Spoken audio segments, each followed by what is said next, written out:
स्वार्थ त्याग में अनंत आनंद। सब लोग प्रतिदिन लेन देन से भली भांति परिचित है।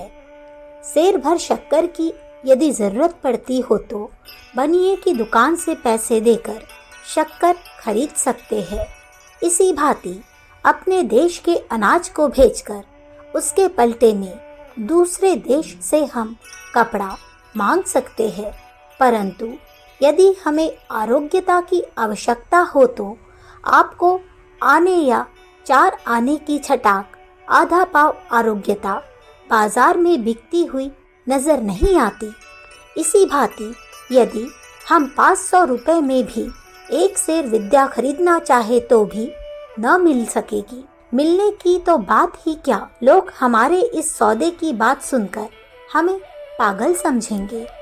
सिद्धांत यह है कि जड़ पदार्थों के द्वारा जड़ पदार्थों की ही प्राप्ति हो सकती है।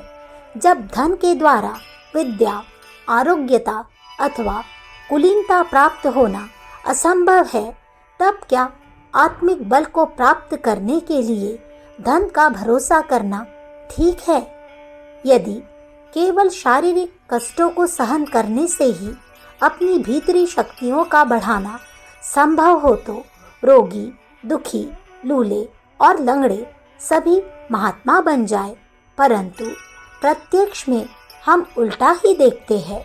इससे मानना पड़ेगा कि आत्मिक बल को प्राप्त करने के लिए यदि जड़ साधनों का हम उपयोग कर रहे हैं तो वे झूठे हैं। यदि मनुष्य वास्तव में आत्मिक बल को खरीदना चाहे तो उसे इसके बदले में उसी जाति की चीज देनी होगी।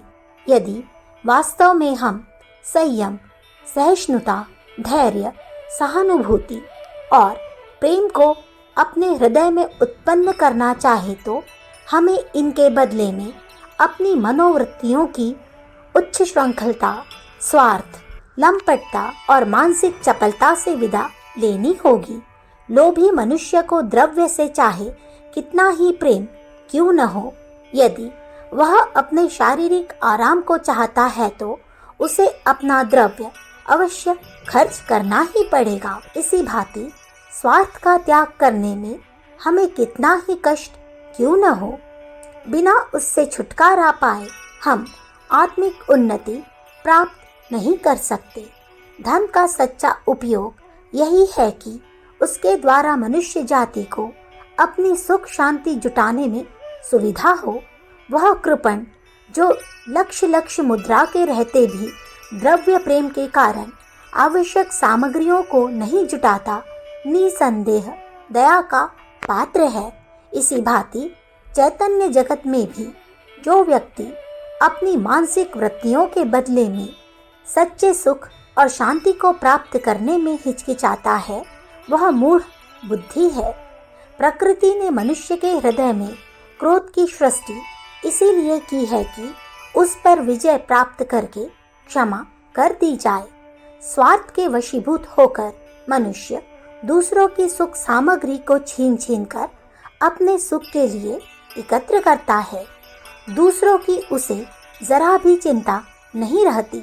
अतएव वह कृपण मनुष्य के सदृश अपना द्रव्य अपने ही पास रखना चाहता है।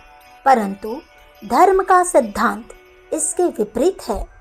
धर्म चाहता है कि मनुष्य अपने सुख का उपभोग स्वतः भी करे और दूसरे मनुष्यों को सुख देने के लिए तत्पर रहे। वे आत्मिक शक्तियाँ कौन कौन है जिनकी वृद्धि के लिए हमें प्रयत्न करना चाहिए?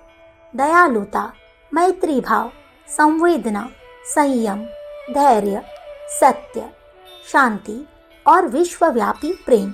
ये सारे भाव जिस समय मनुष्य के हृदय में पूर्ण रूप से विकसित हो जाते हैं, उसी समय उसकी आत्मा विस्तीर्ण होते होते सारे विश्व में फैल जाती है।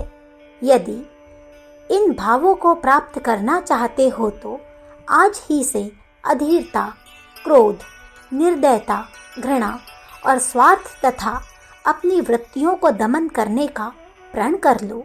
ज्यों ज्यों इनकी मात्रा हृदय से घटती जाएगी, त्यों त्यों ही सुख और शांति की मात्रा बढ़ चलेगी।